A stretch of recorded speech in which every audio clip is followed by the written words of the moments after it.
ก็พอถึงว่าบ่ได้ห่วมหอก็พอให้ได้ห่วมบ้าน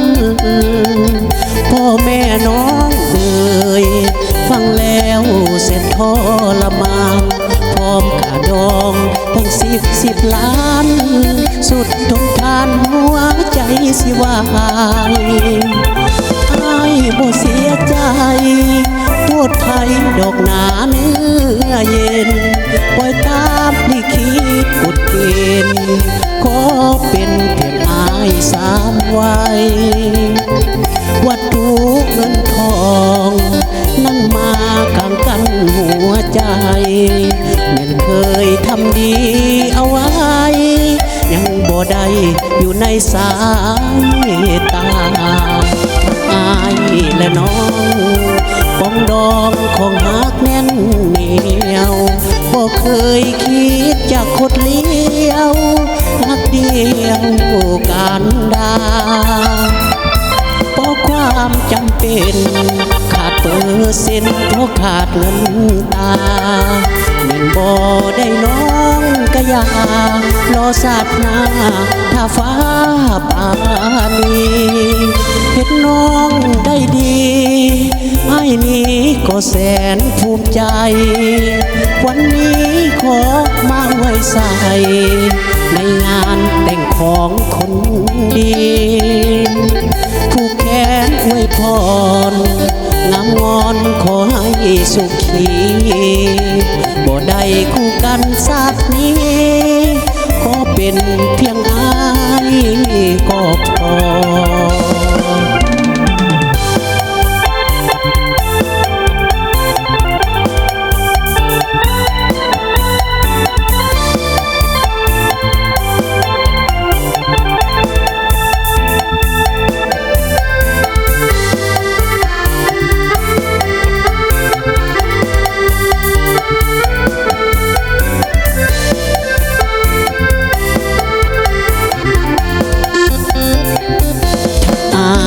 และน้อง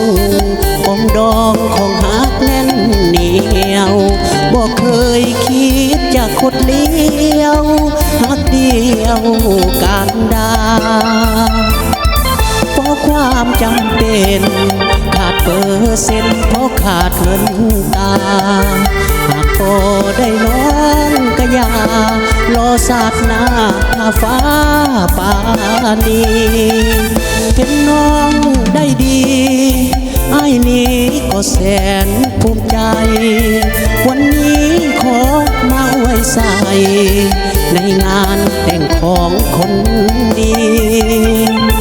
ผู้แขนอวยพรงามงอนขอให้สุขีบ่ได้คู่กันชาตินี้ขอเป็นเพียงอายก็พอ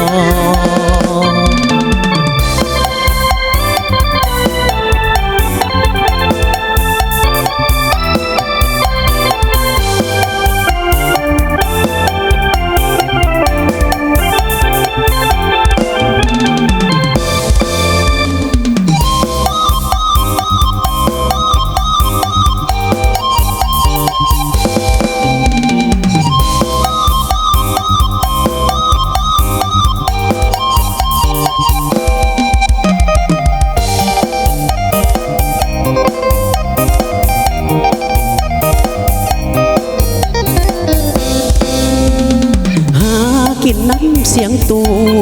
แม่น้องหูเพิ่นคงขัดทีอาชีพเต้นกินลำกินแม่ยุพินเพิ่นบ่เห็นดีเพิ่นบ่เมตตาคนเฮ็ดนาใส่วงดนตรีหากเขาขาดลงทันทีหอบใจนี้บ่กล้าประเสริญแม่น้องนั้นถึงหูว่าอ้ายสู่หาเงินหลายค่า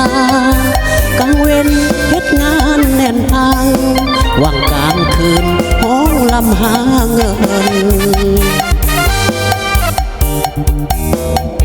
หวังนำไปแต่งลูกสาว เพิ่นแต่ว่าแม่น้องเพิ่นเมินเพิ่นเลือกคนที่ดีไว้แล้วเหลือใจ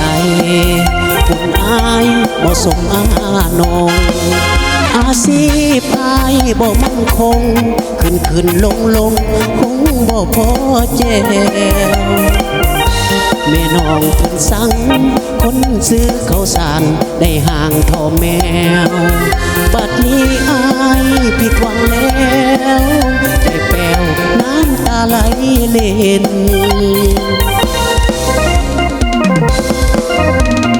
หา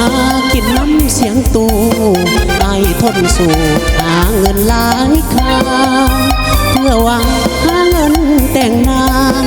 ว่างกลางคืนห้องลำหาเงิน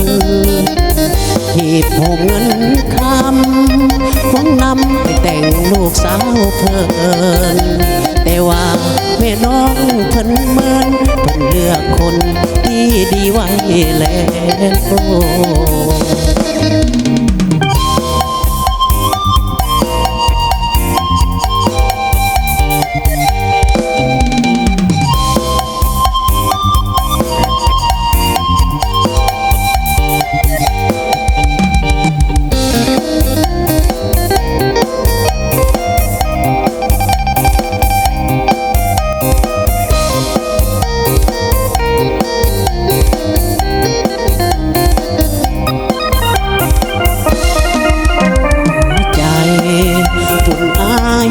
สมอา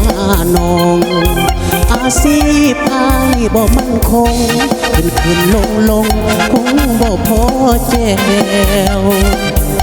แม่น้องเพิ่นสั่งคนซื้อข้าวสารได้ห่างเท่าแมวบัดนี้อายผิดหวังแล้วใจแป้วน้ำตาไหลเล่นหากินน้ำเสียงตูไอ้ทนสู่หาเงินหลายค่าเพื่อหวังหาเงินแต่งงานเพิ่นความทางพักเลยสูญสิ้นแม่น้องบ่มาบ่อยากได้คนเต้นกินลำกินบ่ให้เต้นกินลำกินสิให้นอนกินบ่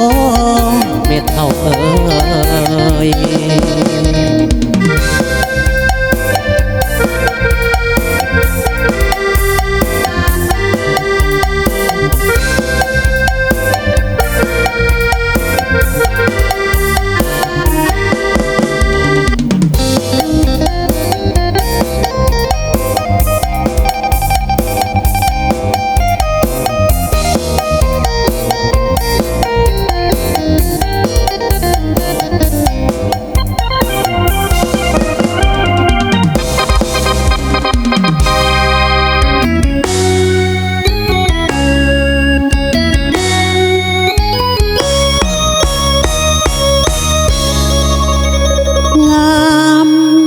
เด้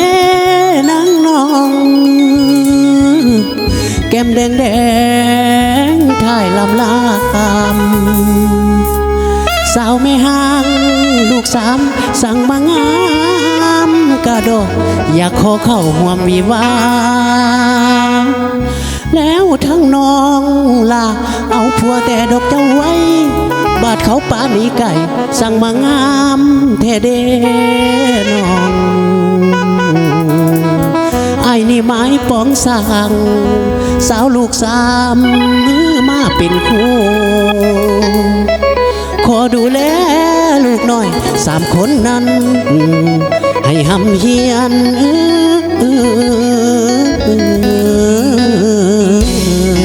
เด้อนางเด้อ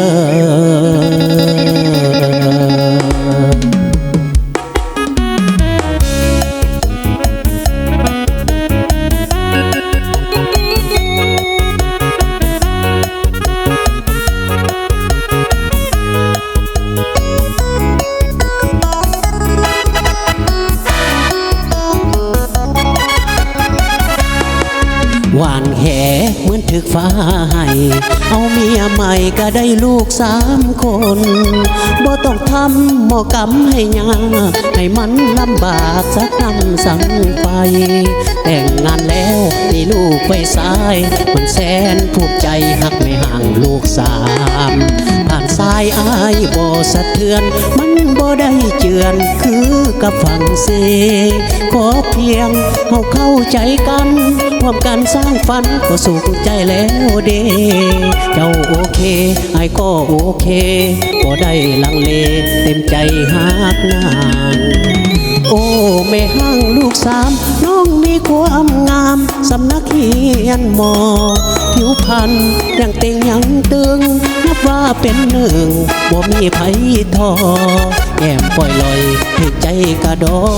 บ่อยากไปตอบบ่เข้าใจเอาเองน้องเก่งเวียกเงินการสานเก่งในทุกด้านที่อ้ายต้องการเก่งทางเวียกเขื่อนการสานมาแต่ทำงานบ่เห็นน้ำคอยรอมันกินใจตอนถามว่าเมื่อยบ่อ้ายมักแหงกระดอกบ่เข้าใจยามนอนตอนกินข้าวก็มีความอบอุ่นลูก3 คนนั่งเฮียงกันใส่ละยามอยู่ใส่กะวองไว้เมียไม่ห่างถึกใจคักแห้งหลายสบายใจหลายบ่เสือร้องเอาแม่ใจแวหักเพียงน้องนางแม่ห่างลูก3บ่ต้องน้อยใจถึงผัวเจ้าป่าละไปคุณเขาบ่ลาบ่ได้อยู่กับน้องลูก2ก็หักมาหมดแล้วเหลือเพียงน้องแก้วไม่ห่างลูก3อย่าน้อยใจไปเลยคนงามให้เฝ้าติดตามหักเพียงหน้ามนคนเขาเว้าว่าทางเฮามักง่ายเอาเมียไม่ห่างทางอ้ายบ่แค่ต่างประเทศผู้เจริญแท้ๆก็ยังมาคือกันเฮาเป็นคนสามัญสิวันยังโนเดน้อง